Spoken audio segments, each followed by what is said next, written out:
Now we head back for the final time to the mountains in Stellenbosch, South Africa, home of one of the world's biggest freeride mountain bike events, DarkFEST.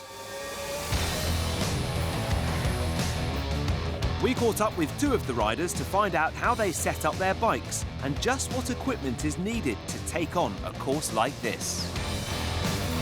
Both Ethan and I are on YT Industry 2's bikes. Both of us run our suspension really stiff. Yeah, high tire pressure so we can roll fast for the big jumps. If you're in the bike park, you're usually running your suspension nice and soft, you know, it soaks all the little bumps up and stuff, versus out here when we land, we don't want to sink in so much, so we keep it stiff so we can get a little more pump out of everything. And yeah, the courses here are relatively smooth, so we're just trying to gain as much speed as possible basically through the whole course. So stiff suspension helps a ton with that, as well as a lot of tire pressure in our tires so that we get good rolling speed and don't compress into things as much.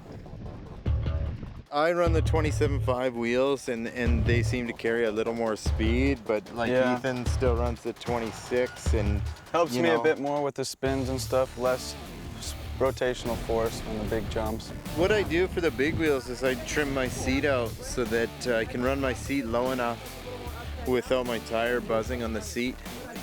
So it's just like a positional thing so that I don't have to run my seat so high because the wheel is bigger, right?